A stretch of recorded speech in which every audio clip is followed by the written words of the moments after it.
Hello everybody, here we are back in the bedroom with the rod installed.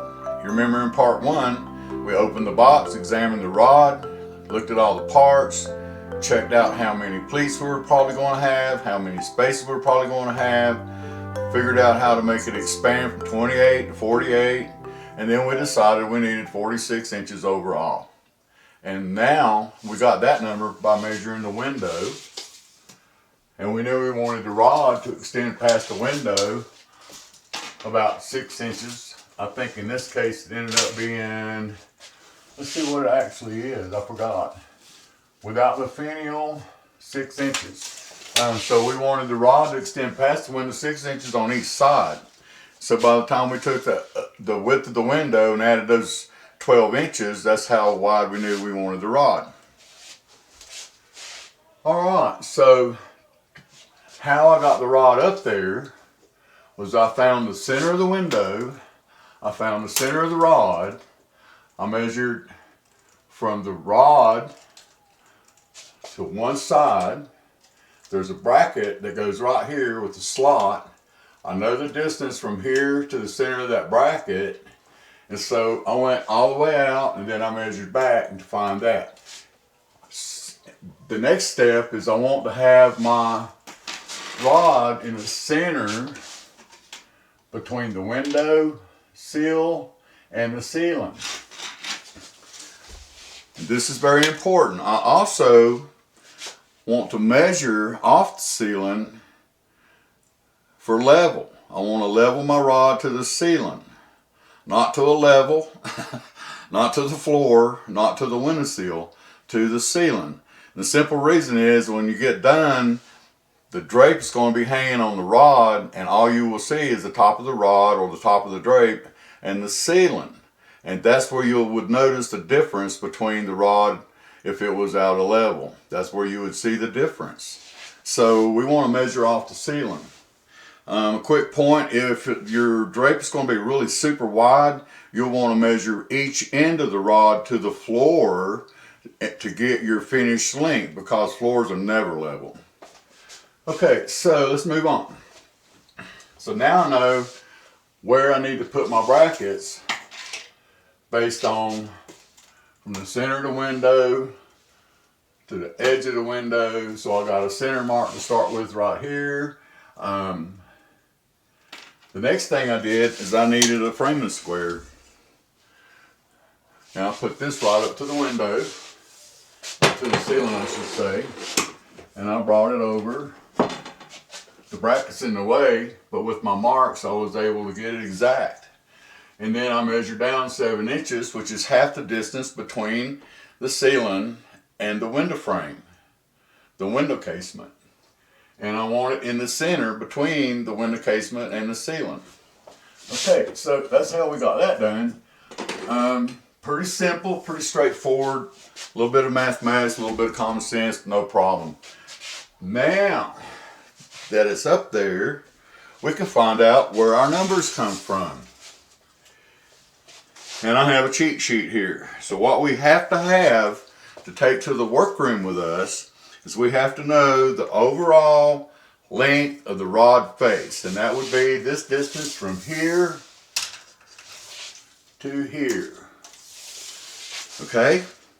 We have to know the return, which is the distance from here to the wall. From where the drape hangs on the ring to the wall. That's your return.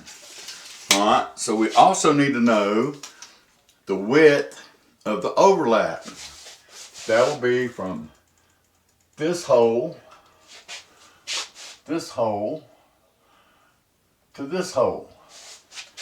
Okay, so now with all those numbers plus the finished length, which we know is 86, so we measured that, and that measurement comes from here,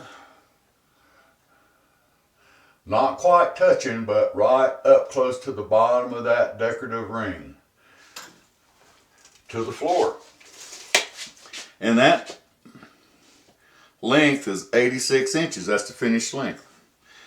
This is all the numbers that we need to be able to go to the workroom and put this in the fabricated drape that'll hang from this rod. It'll be a pair, one on each side, and it'll open in the middle and slide back. That's going to be fun hanging, and it's going to get hung momentarily. Alright, so let's see, what else did I want to go over here before we leave the rod? Let's talk about spaces and pleats. Now that the rod's up here, a pleat goes on every one of these rings. So there's 1, 2, 3, 4, 5, 6, 7 on each side. So we got to have 7 pleats on each side. 7 pleats per panel of this 2-panel pair. Or, is that the correct way to say it? So you got 7 over here and 7 on the other side. Alright, that's where the pleats go. Now the spaces is what determines the overall width of the drape. So we've divided the drape in half, and all we're working with is one side. And then we'll make the other side identical. Our spaces are 1, 2, 3, 4, 5, 6. The overlap is not considered a space. This is where the drape comes together. The side hem will be in there and a little bit of drapery, and then the first pleat.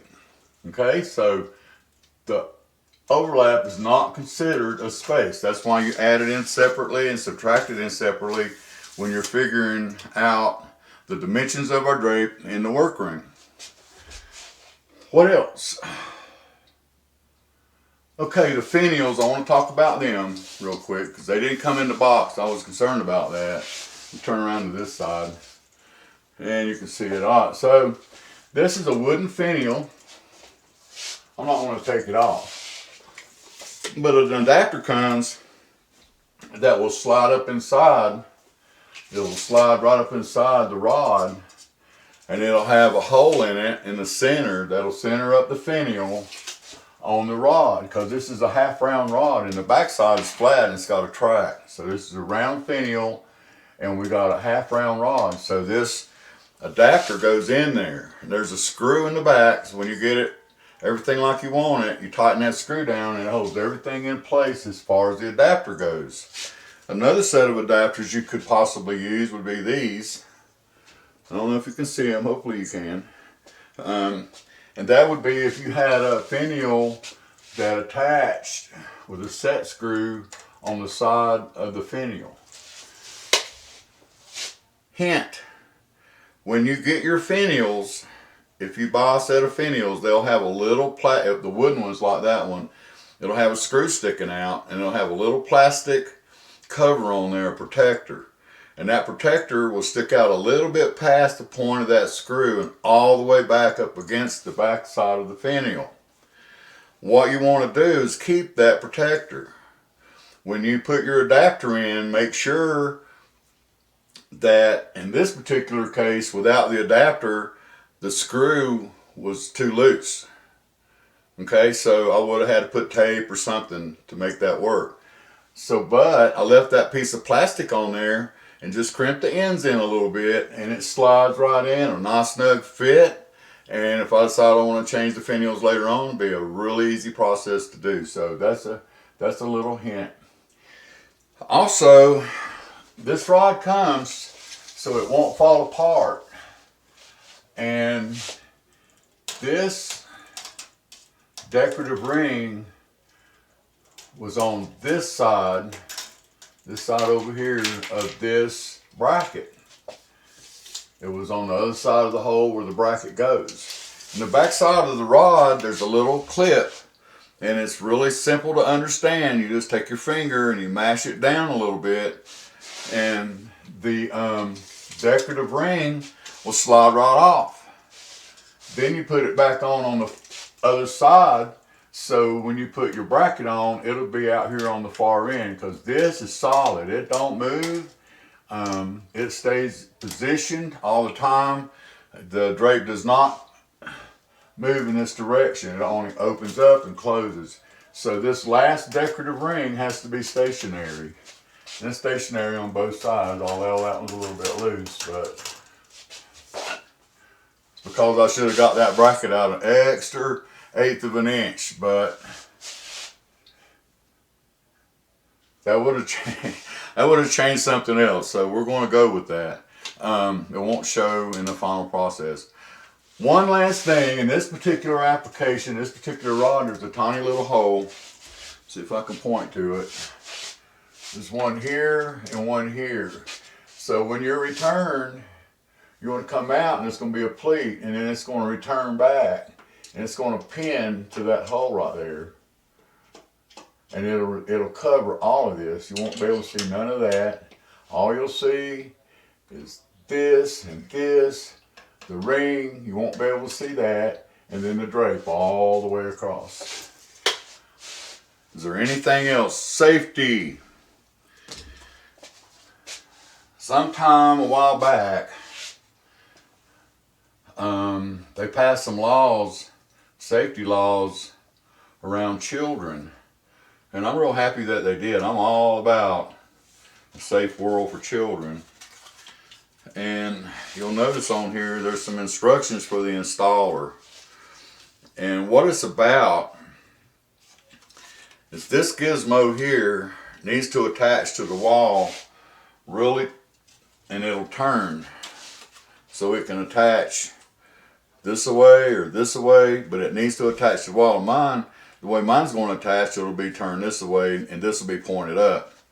Okay, so what happens is children have a habit of playing with these strings and strangling themselves, right? That's why they call them curtain climbers. All right, so there's a thing on here for the installer that talks all about that. So read that, and I think you're pretty much supposed to leave this tag on.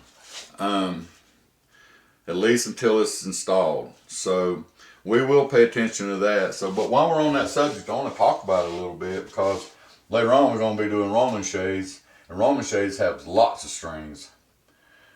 And so there has been some laws passed that says that you have to secure these poles in a way that children can't tangle up in them and maybe accidentally strangle themselves or harm themselves. So, and there's a lot of ways to do it, and we'll be going over them as time goes by. I believe that's about it. Let's take these numbers I got and go to the shop and fabricate a drape. See you in there.